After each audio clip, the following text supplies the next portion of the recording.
Sigamos então, vamos voltar e falar um pouco aí sobre o Santo Agostinho. Já falamos a maioria dessas coisas, mas vamos lá. É importante essa pequena revisão.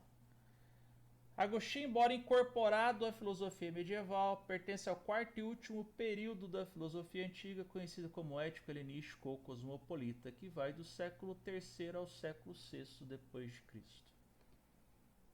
Agostinho é o principal representante da filosofia greco-romano-cristã, conhecida também como patrística. Existem duas, ele pertence à patrística romana ou latina, que coloca a fé acima da razão. E por fim, a patrística refere-se aos pensadores cristãos, e por serem os primeiros pensadores, refere-se então, portanto, aos primeiros conceitos referentes ao cristianismo com base no Novo Testamento. E isso está ligado à Igreja Católica. Que bacana! E por muito tempo a Igreja vai continuar preservando os seus valores através da língua que é o latim. E aí nós temos essas músicas que são os cantos gregorianos. Mais um pedacinho? Bora!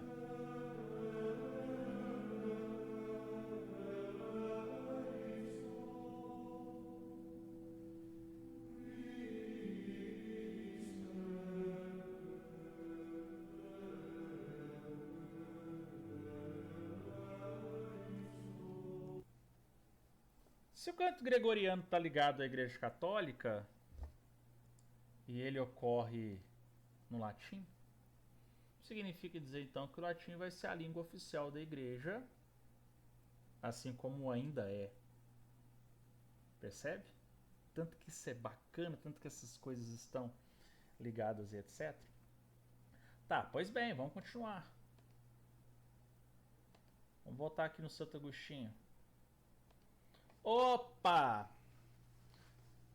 Santo Agostinho se converteu, aí a pergunta que nós temos que fazer é: ele está pensando então, portanto, no Novo Testamento, porque a igreja está buscando uma forma de interpretar esse Novo Testamento, e essa interpretação, uma vez validada pela igreja, se torna seu dogma.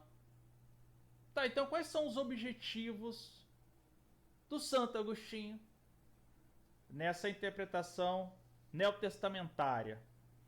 Primeiro, se o cristianismo ele está passando por uma etapa de consolidação, significa dizer que, ele ainda tem muitos adversários.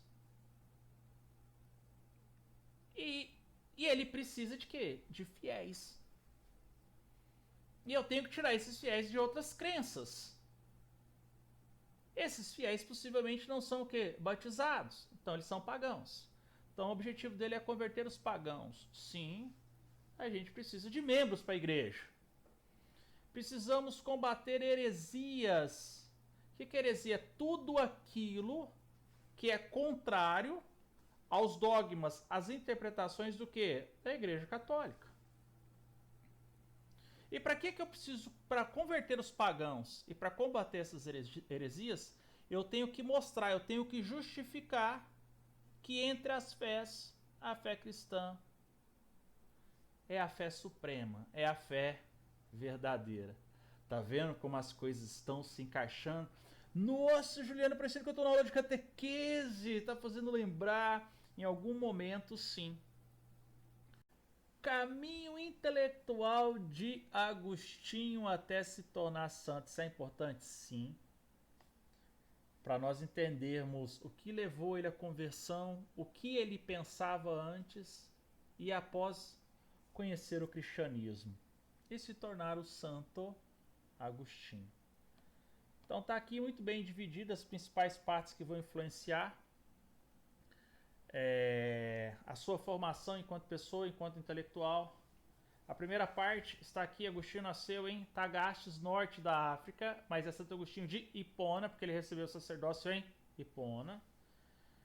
Lá ele estuda e tem uma formação na área de humanas, mais especificamente em gramática e retórica. Depois de formado, ele vai para a cidade de Cartago. Ele permanece lá por aproximadamente uma década e lá ele conhece o maniqueísmo e se torna um adepto e um defensor da concepção maniqueísta. Juliano, o que é isso? Depois eu explico, daqui a pouquinho. Na tentativa de melhorar de vida, ele vai para Roma, o centro do cristianismo na época, não é? Nós temos aí o Vaticano, então ele vai para a cidade de Roma e o cristianismo está borbulhando ali. Em Roma, ele fica por pouco tempo, por aproximadamente um ano. Mas a influência dessa cidade é tão grande na vida dele que ele abandona o maniqueísmo e passa a adotar como concepção filosófica o ceticismo. Juliano, como isso é possível? Primeiro ele é um maniqueísta, depois um cético. Ah, tá, mas ele recebe um convite para ser professor em Milão.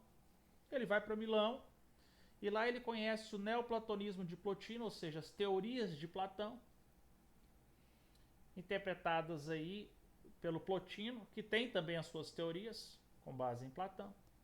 E ele também é influenciado pelo pensamento cristão. Então, na fase final do Agostinho, ele abandona o ceticismo que ele conheceu em Roma, se torna um neoplatônico, graças à influência dos textos de Plotino, passa a ser influenciado pelo pensamento cristão por meio do livro sagrado, Bíblia, sobretudo a partir das leituras de São Paulo. Que isso? Então, o Agostinho, ele teve diferentes fases, tanto naquilo que ele acredita, tanto naquilo que ele prega e defende, que chegamos ao ponto de ele fazer parte de uma teoria e depois migrar para outra e serem teorias totalmente distintas e no final ele cai no cristianismo. Tá. Então, olha só. Para nós, Santo Agostinho é o quê? Platônico, neoplatônico, portanto, e cristão. E com base em Platão, ele vai fazer as leituras do cristianismo, produzindo aí talvez a filosofia cristã mais importante do período medieval, ao lado das teorias do São Tomás de Aquino.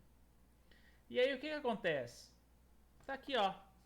O caminho intelectual do Agostinho levou a essa formação. Com base nas ideias de Platão, ele cria sua filosofia cristã. Portanto, pode-se concluir que Agostinho é platônico, neoplatônico e cristão, pois utilizou principalmente as teorias de Platão para fundamentar as bases intelectuais do cristianismo, que posterior à criação da sua teoria vai se tornar a base, porque até então você tem diferentes concepções filosóficas relativas ao cristianismo. Aí, posteriormente, a Igreja Católica vai oficializar a interpretação de Agostinho como base à compreensão dos escritos bíblicos. Vamos fazer um contraponto entre Platão e Agostinho, isso é importante. Lá nas aulas de Platão a gente aprende essas palavras aqui, ó, o mundo das ideias, que é o lugar perfeito. Santo Agostinho vai chamar isso de cidade de Deus. Mundo das sombras, que é o lugar imperfeito, onde você tem a matéria, você tem os corpos, que é a cidade dos homens. As ideias referem-se a algo que é perfeito. E o que é perfeito, senão Deus e aquilo que ele pensa? As cópias do que? Das ideias, são as criações de Deus. Olha, isso aqui é muito importante. Vocês vão ver eu falando isso na teoria do conhecimento agostiniana. Tudo que existe no mundo são cópias. Cópias do que? Das ideias de quem? De Deus. Porque se Deus criou o mundo, para criar ele tem que pensar em qual mundo ele vai criar. Essa é a ideia. A alma não é aquilo que dá vida ao corpo? Inclusive em Platão, em Santo Agostinho é o sopro divino. Qual que é a diferença? Em Platão a alma ela pré-existe quando ela vem para este mundo. Em Santo Agostinho ela não pré-existe. Ela é uma criação de Deus, uma concepção repentina de Deus, por vontade de Deus. O demiurgo que é o artesão em Platão, aquele que organiza o universo, dando formas a ele, meu, só pode ser Deus. E quem é Deus? Senão a luz do universo.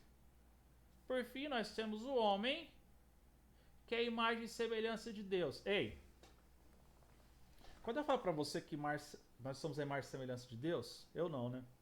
Concepção cristã, eu não estou dizendo para você que Deus tem cabeça, tronco e membro, ou que ele é composto de matéria. Deus é luz. Que tipo de luz? Uma luz que não produz sombras. E se o homem é a imagem e semelhança de Deus, significa dizer que o homem também é luz. Só que uma luz inferior a essa luz divina. Então, sermos a imagem e semelhança de Deus significa conservar de Deus algum grau de inteligência. Inteligência é essa que é dada por Deus a nós. Beleza? Tranquilão? Meu, isso aqui é muito, muito bacana. Muito. E aí a gente continua. Juliana, mas tem que saber isso aqui mesmo. Essas concepções aqui de Platão e Agostinho. Tem sim. Não é possível compreender Agostinho sem ter as bases de Platão. Então depois você dá uma olhada na aula de Platão. Tá? Vai lá no seu livro, no seu caderno da escola, no que o seu professor falou, em outras coisas da internet, mas é importante você ter a compreensão de Platão. Facilita. Tá, os adversários de Agostinho. Aquilo que Agostinho foi um dia, há casos assim, ele vai ter que combater para defender o seu pensamento cristão. Então, olha só, os adversários deles, os maniqueus, os donatistas do bispo, né, é o bispo de Cartago, Donato, o pelagiano, de Pelágio, e os céticos. O que os maniqueus afirmam? Que existem dois seres que regem o mundo, dois seres iguais que se equilibram e regem o mundo, o bem e o mal. Opa, no cristianismo não. Deus é superior ao mal. Então ele vai ter que combater o maniqueísmo. Que, diga-se de passagem, tinha muitos adeptos. E que ele foi um dia. Tá. E os donatistas? Eles negam a validade dos sacramentos. São 7 os sacramentos. Está aqui para você, ó. Batismo, a confirmação do batismo, a Eucaristia, a confissão, a unção dos enfermos, a ordem de se tornar, por exemplo, uma pessoa religiosa, né? E o matrimônio. Esse bispo de Cartago, Donato, ele vai dizer que o sacramento, quando ministrado por uma pessoa indigna de Deus, ele não tem validade. O Santo Agostinho vai dizer, não, quem faz o sacramento é Deus e não o homem. Quem estabelece o grau de sacralidade desses atos é Deus e não os homens. Pelágio, que depois vai ter sua teoria negada, em um primeiro momento a igreja se inclinou à sua teoria, e depois ela vai descartá-la, é porque ele nega o pecado original, Adão e Eva. Ou seja, quando você nega o pecado original, você nega a necessidade de redenção, que é a salvação por Jesus Cristo. Segundo Pelágio, bastam boas ações e boas obras para a gente se salvar. Ué, mas onde que entra Deus nisso? Se nós não dependemos de Deus para ser salvos, significa dizer que nós somos totalmente autônomos até na salvação. Ué, então não pode. É por isso que o Agostinho também vai combater Pelágio, porque não basta ser bom, tem que ser iluminado por Deus para merecer o reino dos céus. E os céticos? Os céticos afirmam que não é possível conhecer a verdade. Como não? Se Deus é a verdade. Eu posso até não conhecer Deus diretamente, mas posso ter acesso às ideias da sua criação, as ideias que ele teve para a concepção e criação do universo. E aí, então, portanto, combatendo esses adversários e outros, mas esses são os principais, temos aí a teoria do conhecimento agostiniana e entramos na teoria da iluminação divina. Então, para Santo Agostinho não existem dois seres supremos, só existe um, o bem, Deus. A validade dos sacramentos é dada por Deus e não pelos homens. O pecado original, segundo Agostinho, existiu. Temos uma inclinação ao mal e dependemos de Deus para ser salvo, e não somente de boas obras. Temos que ter fé. E é possível sim conhecer a verdade. É possível sim, porque se Deus é verdade e eu nego ela, isso é um sacrilégio. Ah, bacana, Juliana, muito bacana.